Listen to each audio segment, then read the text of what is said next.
Hi hello ನಮಸ್ಕಾರ. ವಿಶಾಲ ಜ್ಞಾನ ಕನ್ನಡ ಯೂಟ್ಯೂಬ್ ಚಾನಲ್ಗೆ ಸ್ವಾಗತ ಅಂತ ಹೇಳ್ತಾ, ಇವತ್ತಿನ ಒಂದು ವಿಡಿಯೋದಲ್ಲಿ ಕರ್ನಾಟಕ ಪರೀಕ್ಷಾ ಮೌಲ್ಯ ನಿರ್ಣಯ ಮಂಡಳಿ ಕಡೆಯಿಂದ SLC ಎಕ್ಸಾಮ್ಗೆ ರಿಸಲ್ಟನ್ನು ಯಾವಾಗ ಮುಹೂರ್ತವನ್ನು ಫಿಕ್ಸ್ ಮಾಡಿದ್ದಾರೆ ಅಂತ ತಿಳಿಸ್ಕೊಡ್ತಾ ಬರ್ತೇನೆ.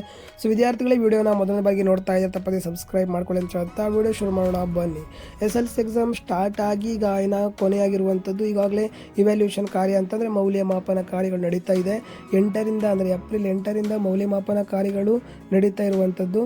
ಆದರೆ ರಿಸಲ್ಟನ್ನು ಯಾವಾಗ ಬಿಡ್ತಾರೆ ಅನ್ನೋಂಥ ವಿಚಾರವಾಗಿ ಇಲಾಖೆಯಿಂದ ಬಂದಂಥ ಸ್ಪಷ್ಟನೆ ಏನಂತಂದರೆ ಏಪ್ರಿಲ್ 24ರ ಒಳಗೆ 24 ಅಂದಿದ್ದಾರೆ. 24ರ ಒಳಗೆ ಆದಷ್ಟು ಬೇಗ SLC ರಿಸಲ್ಟ್ ಮೊದಲನೇ ಪರೀಕ್ಷೆಯ ಒಂದು ಅಂತಿಮ ಫಲಿತಾಂಶವನ್ನು ಮತ್ತು ಹಲವಾರು ವಿದ್ಯಾರ್ಥಿಗಳಿಗೆ ಗ್ರೇಸ್ ಮಾರ್ಕ್ಸ್ ಅನ್ನೋಂಥ ವಿಚಾರ ಏನಂತಂದರೆ ಯಾವುದಾದ್ರು ಒಂದು ಕ್ವಶನ್ನಲ್ಲಿ ಏನಾದ್ರು ಔಟ್ ಆಫ್ ಸಿಲೆಬಸ್ ಇದ್ರೆ ಮಾತ್ರ ನೀಡುವಂಥದ್ದು. ಈಗಾಗಲೇ ಹೇಳಿರುವಂಥದ್ದು ಮುಖ್ಯಮಂತ್ರಿಗಳಾಗಿರ್ಬೋದು, ಸಚಿವರ ಸಂಪುಟದಲ್ಲಿ ಒಂದು ಚರ್ಚೆ ಆಗಿರುವಂಥದ್ದು.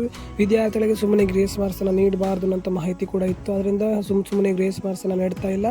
ಏನಾದರೂ ಔಟ್ ಆಫ್ ಸಿಲೆಬಸ್ ಕ್ವಶನ್ಸ್ ಇದ್ದರೆ ನಿಮಗೆ ಗ್ರೇಸ್ ಮಾರ್ಕ್ಸ್ ಸಿಗುತ್ತೆ.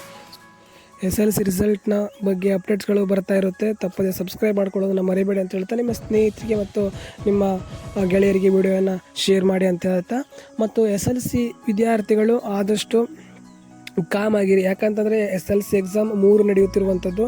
ಈ ಒಂದು ಎಕ್ಸಾಮ್ ಆದಮೇಲೆ ಮತ್ತೊಂದು ಎಕ್ಸಾಮ್ ಇರುತ್ತೆ, ಅದು ಕೂಡ ಆರಾಮಾಗೇ ನಡೆಯುತ್ತೆ. ಅಂತಕ್ಕಂತಂದರೆ ಯಾವುದೇ ಕಾರಣಕ್ಕೂ ಅಂದರೆ ಪ್ರಿಪ್ರೇಟ್ರಿ ಅಂತ ಮೆನ್ಷನ್ ಮಾಡ್ತಾ ಇಲ್ಲ. ಹೋದ ವರ್ಷ ಥರ ಈ ವರ್ಷವೂ ಕೂಡ ಅದೇ ರೀತಿ ನಿಮಗೆ ಹೊಸದಾಗಿ 2ನೇ ವಾರ್ಷಿಕ ಪರೀಕ್ಷೆಯನ್ನು ನಡೆಸ್ತಾರೆ.